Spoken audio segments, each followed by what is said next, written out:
Assalamualaikum warahmatullahi wabarakatuh.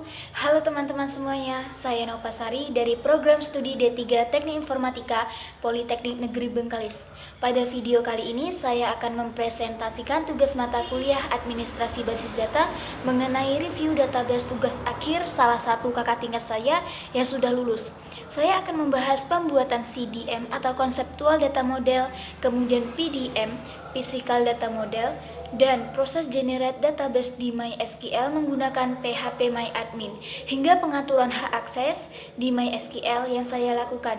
Jadi, simak video kali ini sampai selesai ya. Jadi, review database tugas akhir yang saya lakukan yaitu milik M. Farel Astrofi dengan judul tugas akhir aplikasi penyuluhan pertanian tanaman hortikultura berbasis Android. Studi kasus UPT Balai Penyuluhan Pertanian Kecamatan Bantan, Kabupaten Bengkalis. Baik, akan saya lanjutkan yaitu review tugas akhir. Dalam tugas akhir yang sudah saya review yaitu dengan judul aplikasi penyuluhan pertanian tanaman hortikultura berbasis Android. Studi kasus UPT Balai Penyuluhan Pertanian Kecamatan Bantan Kabupaten Bengkalis, di mana di dalamnya terdapat tabel petani, tabel penyuluh, tabel laporan, dan tabel postingan. Selanjutnya saya akan menjelaskan CDM yang telah saya buat, yaitu di mana konseptual data model pada gambar menunjukkan entitas seperti petani, penyuluh, laporan, dan postingan, beserta atribut-atributnya.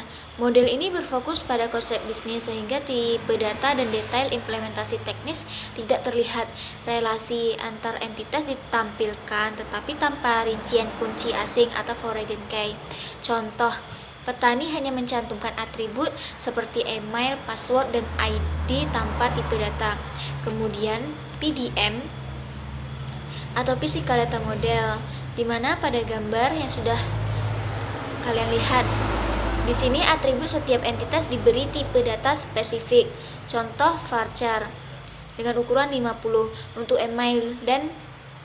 email pada petani dan menunjukkan bagaimana database diimplementasikan secara fisik.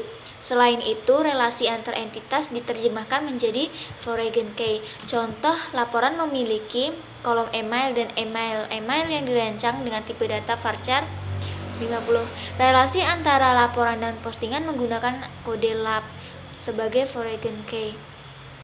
Baik, akan saya lanjutkan proses mengimpor database review TA ke localhost menggunakan PHP MyAdmin, di mana caranya yaitu buka PHP MyAdmin di browser melalui URL atau http localhost php myadmin. Kemudian pilih database atau buat database baru dengan klik new. Isi nama database yang akan kita buat dan klik create. Kemudian klik tab import. Selanjutnya klik tombol choose file, pilih file yang akan kita buat tadi atau pilih file database dalam bentuk SQL yang ingin diimpor. Pastikan format file sudah benar, biasanya SQL. Kemudian klik tombol go untuk memulai proses impor. Tunggu hingga proses selesai dan proses berhasil akan muncul, di mana proses hasil yang telah berhasil yaitu seperti gambar ini, di mana di dalamnya juga terdapat tabel laporan, penyuluh, petani, postingan. Selanjutnya yaitu proses pemberian hak akses. Hak akses di MySQL mengatur apa saja yang dapat dilakukan oleh pengguna atau user terhadap database. Dengan sistem ini, administrator dapat memberikan izin tertentu seperti membaca data, menulis data, atau mengelola struktur database, sehingga memastikan keamanan dan kontrol yang lebih baik terhadap database. Jenis hak akses MySQL. Yang pertama yaitu Global Privilege, berlaku untuk semua database dan tabel. Kemudian yang kedua Database Privilege, berlaku untuk database tertentu. Kemudian yang ketiga Tabel Privilege, berlaku untuk tabel tertentu dalam sebuah database. Yang keempat Column Privilege, berlaku untuk kolom tertentu dalam tabel.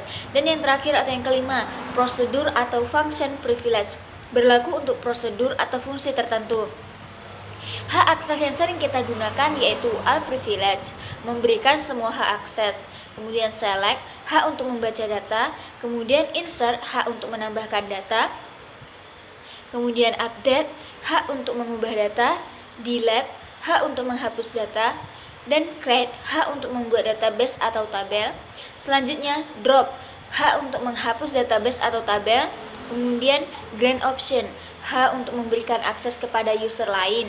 Dan revoke, hak untuk mencabut akses. Execute, hak untuk menjalankan prosedur atau fungsi. Dan yang terakhir yaitu usage, hak minimal tanpa akses tambahan. Selanjutnya kita akan masukkan perintah quit atau keluar dari MySQL command line interface. Nah, apabila sudah keluar, kita akan masuk lagi dengan perintah MySQL -u nopa sr --p--h localhost. Kemudian masukkan passwordnya. Login ke MySQL menggunakan user nopa sr dengan password dan host localhost. Nah, kita masukkan lagi perintah use db penyuluhan petani. Kemudian kita keluar lagi atau masukkan perintah quit. Kita masuk lagi ke perintah MySQL -root untuk masuk ke MySQL. Nah, selanjutnya kita masukkan perintah hak akses yaitu grant select insert on db penyuluhan petani to nopa sr at localhost. Perintah tersebut yaitu memberikan hak akses untuk membaca dan menambahkan data di database db penyuluhan petani. Kemudian perintah yang saya masukkan yaitu create user nopa sr at localhost identified by 123456, di mana perintah tersebut yaitu membuat user baru bernama nopa sr dengan password 123456. Kemudian grant select on db penyuluhan petani to nopa sr at localhost.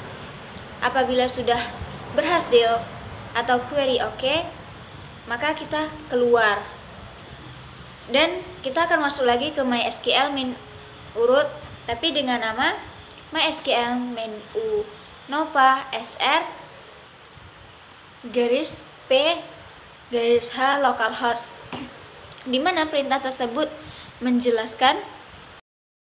Selanjutnya saya akan masukkan perintah use db penyuluhan petani, di mana perintah tersebut berguna untuk kita masuk ke database db penyuluhan petani. Kemudian saya akan masukkan perintah lagi update penyuluh, yaitu untuk mengubah data di tabel penyuluh. Kemudian saya akan memasukkan perintah kembali grant select insert delete create update on db penyuluhan petani to nopa sr at localhost, di mana perintah tersebut yaitu memberikan akses penuh select insert delete create update untuk database db penyuluhan petani. Nah, itulah proses memberikan hak akses dengan nama user kita sendiri. Terima kasih telah menonton video saya akhiri, wabillahi taufik wal hidayah. Wassalamualaikum warahmatullahi wabarakatuh.